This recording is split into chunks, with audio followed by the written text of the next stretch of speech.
اعوذ باللہ من الشیطان الرجیم بسم اللہ الرحمن الرحیم اللہم صل علی محمد وعلی آل محمد کما صلیت علی ابراہیم وعلی آل ابراہیم انکا حمید مجید اللہم بارک علی محمد وعلی آل محمد کما بارکت علی ابراہیم وعلی آل ابراہیم انکا حمید مجید بسم اللہ الرحمن الرحیم وعن عبیداللہ بن مسعود رضی اللہ تعالی عنہ قال قال رجل یا رسول اللہ صلی اللہ علیہ وآلہ وسلم ای الذنب اکبر عند اللہ قال ان تدعو للہ ندا وهو خلقک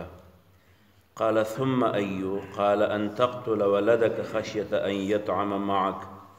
قال ثم ای قال ان تزانی حلیلة جارک فأنزل الله تصديقها والذين لا يدعون مع الله إلها آخر ولا يقتلون النفس التي حرم الله إلا بالحق ولا يزنون. دا یوسو احادیث پدے باب دا باب الکبایر کی ذکر دی. پدے احادیثو کے اغا گناہونا تذکرہ شوی دا کم گناہونو تا چی گناہی کبیرہ وی غٹ غٹ گناہونا ہوتوئی. گناہ دو قسمه ده، یو هغه گناه ده چې هغې ته وایي وړه ګناه، یو ته وایي غټه ګناه. وړه ګناه هغې ته وایي چې د سړي نه په ناپوهۍ کې چېرته څه خطا وشي او وروسته ورته پته ولګي چې دا کار خو ټیک نه او بس بیا ترې توبه وباسي یا بیا پسې چېرته د خیر کار وکړي، الله تعالی یې داسې معاف کړي. او یو ته وایي ګناه کبیره. ګناه کبیره هغې غټې ګناه ته وایي چې هغې کې د بل چا حق وهلی شوي، الله تعالی په هغې باندې سزاګانې نازل کړي، الله تعالی پې په قرآن کې لعنت لیږلی، رسول الله صلی الله علیه وسلم د هغې په بنیاد باندې خیرې کړي. دا مختلف توجیحات علماو کړي دي. د هغې دا تعداد چې په دې احادیثو کې مونږ راجمع کوو نو تقریبا 84 داسې ګناهونه دي چې هغې گناهونو ته په مختلف موقعو باندې پیغمبر علیہ السلام غټ غټ گناهونه ویلي. دې احادیثو کې به اوس وایو انشاءالله. په هغې کې یو د الله تعالی سره څوک شریک ګڼل دي، چې څوک د الله تعالی سره شریک وګڼي د ټولو نه لویه ګناه. دویم یو ګناه سړی کوي اگر چې وړه ګناه وي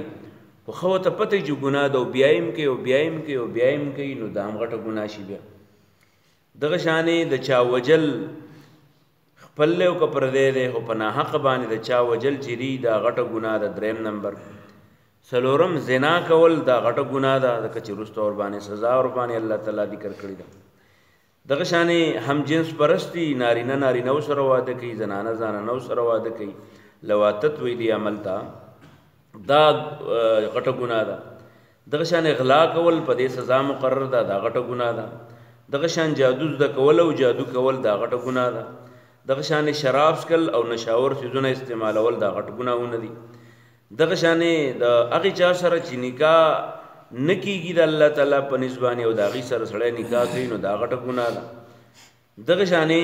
جواري کول چې دي نو دا ګناه ده، غټه ګناه ده. په یو ځای کې د مسلمانانو د کافرانو جنگ دی او دی پکې ښه خوشحاله ناست دی، وایي په تندر یې مه وله، مسلمانان به خپله کوي چې زما سر بچ دی کېږي به، نو په دارالحرب نه هجرت نه کول دا غټه ګناه ده. د الله د دین دشمنان دي او دی دته ښه پته ده چې دا د الله د دین دشمن دی، خو دی ورسره تعلق ساتي او دوستي ورسره کوي، دا غټه ګناه ده. د دشمنان دین سره جهاد نه کول، د جهاد نه تیښته کول دا غټه ګناه ده. سود خوړل غټه ګناه ده. د خنزیر او د مردار غوښه خوړل غټه ګناه ده. دغه شانې د نجومیانو او د کوډګرو خوا له تلل دا غټه ګناه ده. دغه شانې د چا ناحقه باندې مال خوړل دا غټه ګناه ده. په چا زنانه یا نارینه باندې د زنا الزام لګول دا غټه ګناه ده. د چا په بارې کې په ناجایزه باندې د دروغ گواهی کول دا غټه ګناه ده. بغیر د څه شرعي عذر نه روژه ماتول دا غټه ګناه ده. په دروغ قسم خوړل دا غټه ګناه ده. په دې حدیث کې ذکر ده یو مسلمان د بل سره تعلق نه ساتي، خبرې ورسره بندوي، دا لویه ګناه ده. چا سره خبرې بندې کړي نو بس دا داسې شو لکه چې تا داغه د قتل کو نو د چا سره د 3 ورځو نه زیات خبرې بندول د لوی ګناه د دې معافي بغیر ګناه نه کی د بغیر توبې نه کی دغه شان مور پلار خپه کول او داغي نافرمانی کول لوی ګناه ده د جنگ په موقع باندې د دشمن نه تیښته د لوی ګناه ده د یتیمانانو حق مال خړل چې دي نو دا لوی ګناه ده ناب تول کی خیانت کول دغه شان منځ په وخت باندې نه کول دا لوی ګناه ده د مسلمانانو سره بے ځایه جنگونه او جګړې کول دا غټه ګناه ده دغه شان پر رسول الله صلی الله علیه وسلم باندې الزام لګول دا لوی ګناه ده رسول الله صلی الله علیه وسلم یا د الله کتاب یا د فرشتو نه انکار کول یا پاغي پس ملنډ کول دا لوی ګناه ده د دین احکام او د دین د مسلو دا غینه انکار کول دا لوی ګناه ده په فرایض نه عمل نه کول مثلا من نه کول یا زکات نه ور کول یا روزه نه نیول یا حج لنتل باوجود د چې حج په فرض دی دا غټه ګناه ده صحابه کرام چې دی هغه ته کنځل کول بدره دی ویل دا غټه ګناه ده خسړی ته پته را چې دا کار د څه شوی دی سړی ته پوسمو کې الکه ته څه د کنه ده او دی یاره نیم ته خبر نو دا لوی ګناه ده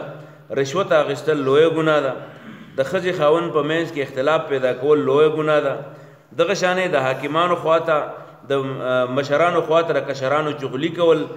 دغه سیډي کول دا غټه ګناه ده غیبت کول غټه ګناه ده پیسې بے ځای لګول غټه ګناه ده په د چانه شوکی کول غټه ګناه ده د دین په نوم باندې د دنیوي غرض چې هغه حاصلول دا غټه ګناه ده دغه شان یو سړی وړه ګناه کوي خو هغه مسلسل کوي دا غټه ګناه ده یو سړی په ګناه باندې آماده کول دا غټه ګناه ده دغه شان نشاور سيزونه په کشرانو کې عام کول او دا غي سره په ناچ غانو او په باجو باندې عادت کول د ډمتوب سره عادت کول دا غټه ګناه ده د لمبلو په ټیم کې د نور خلکو په مخ کې لغړېدل دا غټه ګناه ده مالی مطالبات چې کوم په سړی باندې دي مثلا زکات دې صدقه ده س خرچه ده دا غي کې بخل کول غټه ګناه ده خودکشي کول غټه ګناه ده خپل بدن چې دی نو دا کټ کول دا غټه ګناه ده د تشو میچادو نه د ډکو میچادو د ګندګۍ نه ځان نه پاکول غټه ګناه ده د دې سره سره د خپل حکمرانانو سره یا د خپل مشرانو سره واده سره نه رسول دا غټه ګناه ده پچا باندې الزام لګول چا پسې روست سترګې راایستل جبه پسې وهل سترګې پسې وهل شونډک پسې وهل دا غټه ګناه ده خلک ګناه طرف تر بل غټه ګناه ده په مړی باندې چغې وهل او د مړی د پاره په جړه کې هغه مختلف د سندرو انداز اختیارول چې دي دا غټه ګناه ده دغه شانې ناجایز او بهوده رسمونه په قوم کې رایج کول چې راغي په وجه باندې د زنانو د نارینو مخلوط محفلونو جوړیږي دا غټه ګناه ده دغه شانې یو سړی سره د خوګولو سیز دی بل طرف ته نیغ نیغ برچی چې اپی وای ری دا غټه ګناه ده دغه شانې د نارینه ده یا هغه داسې ګولۍ یا دوایانې استعمالي چې هغه د بچو د روکاوېدو سبب وګرځيږي او مستقل ځان داغه غم نه چې کوم د اخلاص کې نه اپریشن په ذریعہ باندې یا د خاص ټیکنیک په بنیاد باندې نو دا غټه ګناه ده دغه شان خپل بدن نه صحیح سکټ کول د غټه ګناه ده دغه شان څوک د خېګړه وکي او داغه د خېګړې په ځای بیرته راغه په تعالی کې چې کوم د امتیازي کول دا غټه ګناه ده دا ټول غټ غټ ګناهونه چې کوم د دنیا په محبت کې مبتلا کېدل دغه شانې سړی نارینو ته ګوري نارینه سړو زنانو ته ګوري یو بل ته دغه شانې د یو بل کور کې په سرو کې قتل بے ځای د یو بل کور ته ورخاره کېدل د چانه اجازت غوښتونه بغیر دغه کور ته ننوتل د امر بالمعروف او د نهي عن المنکر یعنی د خو کارونو د حکم او د ګنا نه په منع کولو د دې کار نه ځان سنډې ته ساتل باوجود د دې چې دا کار کولای شي نه کوي دغه شانې قرآن مجید سړي ویلې دی په نادرې ویلې یا په یاد ویلې ورځي ورله خو نه ځان لوي نه بل ته وي لکه تاسو ګور دنګ په دې جماعتونو کې د ټولو کسانو قرآن مجید په خط په یاد به نه یاد کړي خو په نادره خو ورځي خو چې اول خو منزل نه را دي خو چې منزل راشي نو چې سلام وګرځي نو ترک ته په سپرنګ پکې لګېدل نو نیغ بیرته ودانګي نو دا ډېر لوی ګناه ده چې سړي ته قرآن یاد دی او بیرته بیا د هغې تلاوت نه کوي نو دا ډېره لوی ګناه ده دغه شانې ځناور دي که میږان دي که هغه مچۍ دي که هغه ماران دي که لړمانان دي هغې ته اور لګول په اور باندې سوځول دا غټه ګناه ده دغه شانې ښځه د هغه د خپل خاوند سره بالکل په مخه ورسره جنګ جګړې کوي نو تا چې کوم دی نو دا غټه ګناه ده دغه شانې سړی لګي او په ښځه باندې ظلم کوي نو دا غټه ګناه ده د الله د رحمت او د مغفرت نه مایوسه کېدل سړی کله کله په سختیانې ور باندې راشي نو دونه خفه شي چې بس یاره بس جو دا الله تعالی لیدل دا غمونه مصیبتونه په ما راولي بل څوک نشته بالکل مایوسه شي نو دا مایوسي د الله د رحمت نه ډېره زیاته لویه ګناه ده او بعضې خلک د الله تعالی د عذاب نه ډېرېږي نه وایي مړه سړیا عذابونه خو دا په هر چا باندې راځي نو د الله د عذاب نه یېرېدل دا ډېره لویه ګناه ده دغه شانې د علماو د حافظانو بېعزتي کول په هغې پسې هتکمیز او سپکې خبرې کول دا لویه ګناه ده دغه شانې خپلې ښځې ته د سړی د مور یا د خور نسبت کوي ته په ما مور یې ته په ما خور یې دا خبرې کول دا لویه ګناه ده په دې وجه باندې دا څلور او یا په دې وخت کې ما تاسو ته هغه ذکر کړی چې وروسته په دې احادیثو کې به د دې دا یو تذکره راځي ما په یو ځای باندې راجمع وویله څلور او یا داسې لوی لوی ګناهونه هغه ذکر کړی شو د دې یو حدیث د الفاظ واورئ چې په دې کې دغه ترتیب شروع دی نو حضرت عبدالله ابن مسعود رضی الله تعالی عنه هغه فرمایي چې یو سړی راغی او د پیغمبر علیه السلام نه تپوس وکړو چې یا رسول الله صلی الله علیه و آله وسلم اے د الله پیغمبره ایو الذنب کومه ګناه به اکبر او ډېره لوی چې موږ ته ځان وساتو عند الله د الله په نس قال نو پیغمبر علیه السلام ورته وویې غټه ګناه خدا ده ان تدعو چې ته ولګې او وغواړې لله د الله دپاره ندن یو شریک منتخب کې چې دا د الله کم کار کوي په ذات کې د الله سره شریک کې یا په صفاتو کې یا په اختیاراتو کې یا په حقوقو کې خود الله سره شریک کې وهو حال در دې الله خلقک ته پیدا کړی ثم قال نو دې سړي ورته وویې دا خو راته یاد شو خو د دې نه اخوا بیا بله کومه غټه ګناه ده ثم ایو بیا کومه ګناه غټه ده قال نو پیغمبر علیه السلام ورته وویې ان تقتل ولدک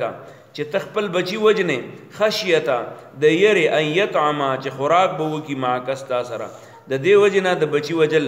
د بچي د پیدا کېدو لارې بندول چې ګنې ته غریب یم او بیا به دی له رزق به د کم دی نه پیدا کوم په دې وجه بچی وجل چې دي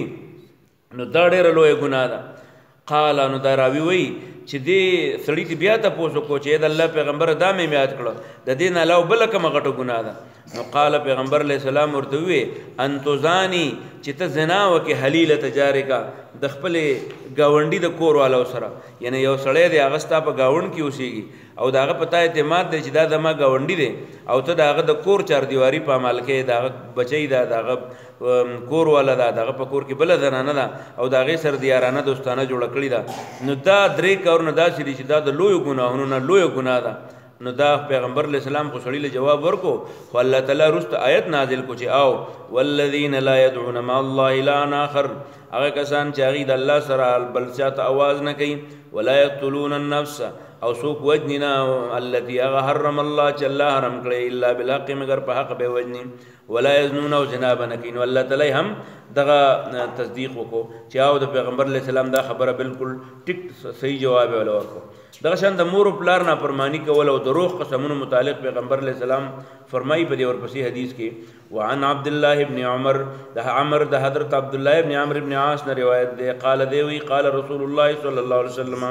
رسول الله صلی الله علیه وسلم ویل چې الکبایر غټ غټ ګناهونه هغه دا دي الاشراک بالله د ټولو ناول د الله سره شریک ګڼل په ذات صفاتو کې نمبر 1 نمبر 2 وعقوق الوالدین د مور و پلار نافرمانی کول نمبر 3 وقتل النفس د چا وجل نمبر 4 والیمین الغموس او په دروغه قسم خوړل رواه البخاری دا حدیث بخاری شریف نقل کړی دی او دا اخیری بل حدیث کې چې کوم رسول الله صلی الله علیه وسلم پر د دې کبایرو دا غټو غټو ګناهونو فهرست بیانوي نو ابو هريره فرمایي رضی الله عنه عن ابي هريره رضی الله عنه د حضرت ابو هريره رضی الله عنه روایت دی قال دی وی چې قال رسول الله صلی الله علیه وسلم رسول الله صلی الله علیه وسلم هو فرمایل